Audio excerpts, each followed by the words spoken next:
Hello, this is Steve Adamko, the owner and founder of Spectrum Interiors here in Portage/Kalamazoo, Michigan. And I'm going to start a few tips relative to home staging. And this is home staging tip number 1.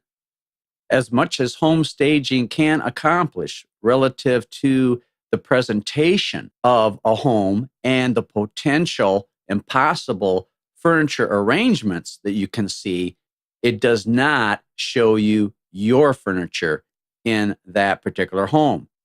The only thing that can really do that is space planning a home to scale on a floor plan with your furniture to see how it is going to work in your particular situation.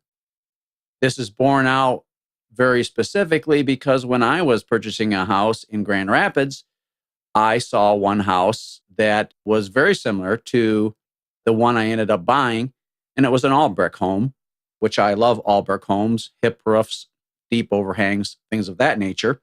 And like I always do, I always space plan it, so I make sure that it fits me exactly and there's no surprises after the fact. So when I drew this out, I found out that the traffic flow would not work nearly as well as I wanted it to work out. Matter of fact, it would cut through a conversation area in order to get to the upstairs. Well, I didn't want that. I wanted things to be separated and nicely laid out. And so that particular room did not work out very well. The other thing is that I can draw a room, let's say the same size. Let's say we want to do 12 by 18. And I can draw another 12 by 18 and another 12 by 18 and another 12 by 18 and just change out the number of doors and windows, then change out their placements and shuffle that around. Every time you do that with that particular dimension of a room, and obviously it's the same square footage, there's going to be a lot of things you can do and a lot of things that you can't do with every change of scenario, even though the room is, let's say, 12 by 18 and it stays 12 by 18. Okay, so this is extremely important. This is extremely important that we understand that this home that you're contemplating buying, and it really doesn't matter if it's, 150,000 or 1.5 million, doesn't matter. Even with more space, sometimes you've got to be careful about how that's handled. And sometimes more space doesn't mean more space. If things are put in that floor plan that inadvertently cut up the space, then it's not going to be really as much space as you think it is. Even though it says it's, let's say, 5,500 square feet, you may end up with an effective use of 3,200 square feet. Then this does happen in the real world. And so staging is just a presentation mode. The best thing you can do, and I'll get back to my story about the house that I almost bought, which I'm glad I didn't. Good thing I, even as a professional, drew it up and space planned it to see if it would accommodate my furniture exactly the way I wanted it. Not with, I wanted to put this sofa and two tables next to it and then a chair. And oh my gosh, I don't have a room big enough or a wall long enough for it.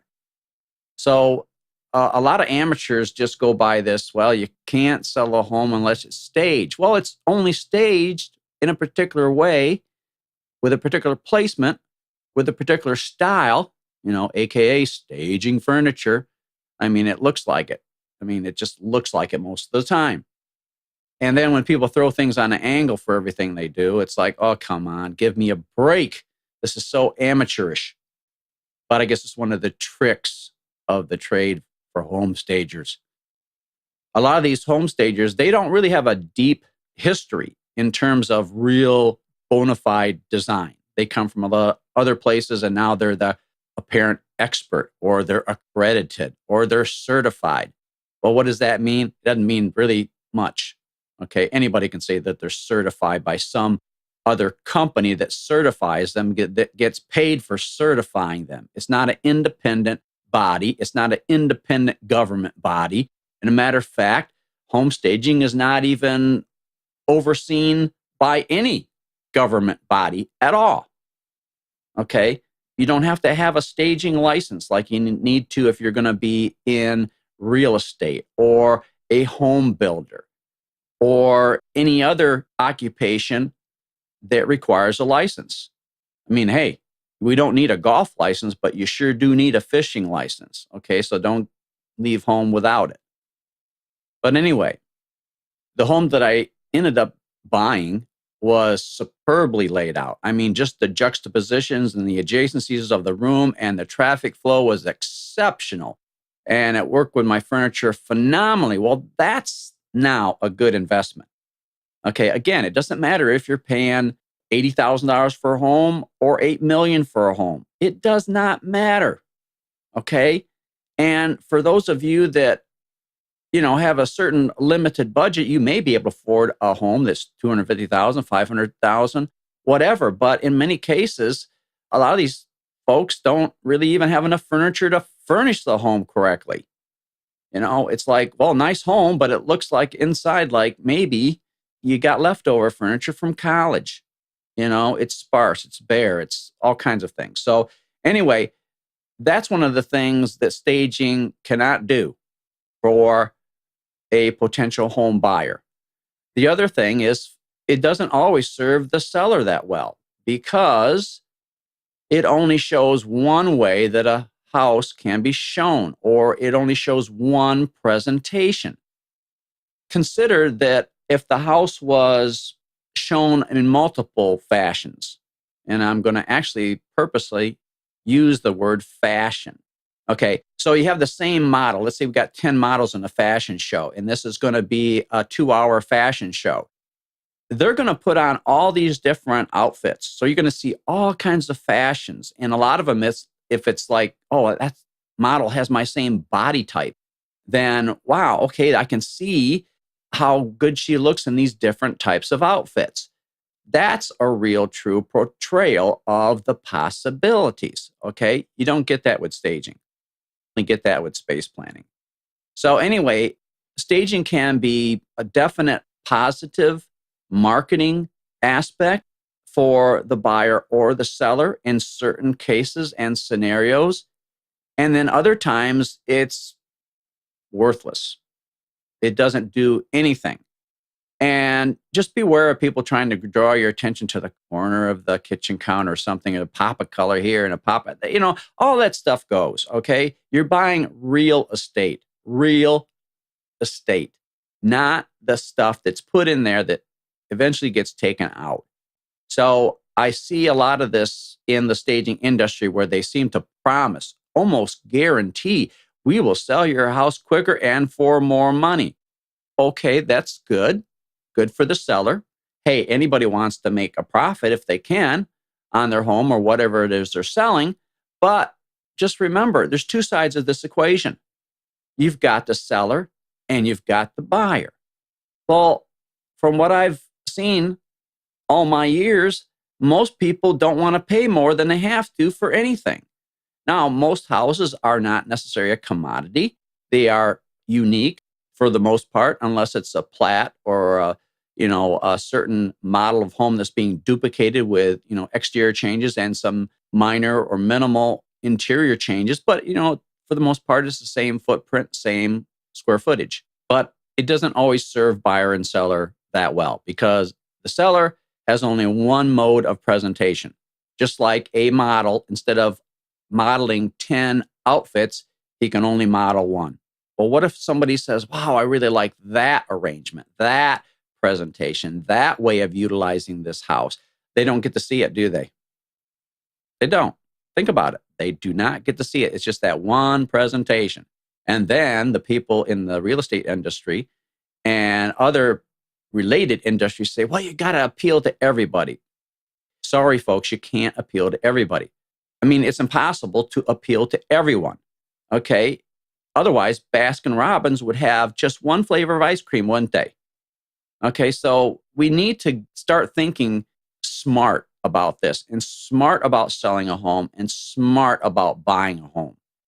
The best scenario is a win-win scenario where the buyer and seller win. They're both happy. Hey, I'm happy I'm selling the home to you. Hey, I'm happy I'm buying it from you as a seller. And it's kind of a neat little scenario that everybody feels good about, okay? So, and it's a fair price. I get what I want out of the house. They get to pay what they want, and we're both happy. Can't do any better than that. All right. So again, it takes two to tango. You got somebody representing the seller and a real estate agent. You've got somebody representing the buyer. They both want maybe different and similar things. The seller wants to sell it for as much as they can, or he or she can, and the buyer wants to pay as little as he or she can and still get what they want. So these are at odds to each other. These are at odds with each other. So we've got to look at it as a whole thing. It's one deal. Okay. There's always two parts to a deal. There's always two parts to a home sale. There's always two parties to a home sale. Okay. And the home stagers mostly are looking at it from one point of view. And then they say, well, we're going to do this specifically for you, Mr. and Mrs. Seller, but we're going to appeal to all these buyers out there unrealistically, in a sense. And so there are some inherent limitations, no matter what they promise, but they always say, we're going to sell it faster and for more money. Well, next time somebody tells you that, why don't you ask to get a written guarantee that if they don't sell it faster or for more money or both, then you get your money refunded. How about that?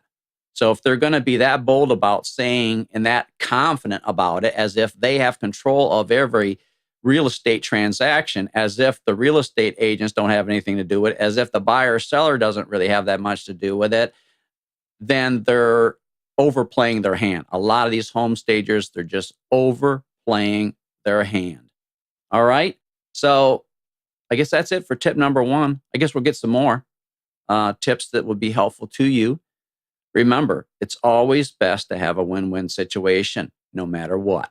Okay? All right. We'll talk to you later. This is Steve Adamko, the owner and founder of Spectrum Interiors. And yes, we do staging. Okay? We operate in the residential arena for the most part, in lighting design, furniture design. We do seminars, webinars, teleseminars, workshops, and the like. So we have a lot to offer in terms of education. And I will say this, and it's part of my credo, if you will, that an educated client is a better client and they're more fun. Okay. You don't get anything particular by being uneducated or ignorant of certain things. Okay. So anyway, for those that are buying houses, buyer beware. Watch out for the tricks that home stagers will use to make it seem bigger. Well, seeming bigger and being bigger are two different things, right? One is just mirage, as Bugs Bunny would say. It's a mirage. The other is reality. Okay, there's a difference between reality and reality TV. Okay, making it seem bigger when it's not bigger. Well, you tell me, which is real?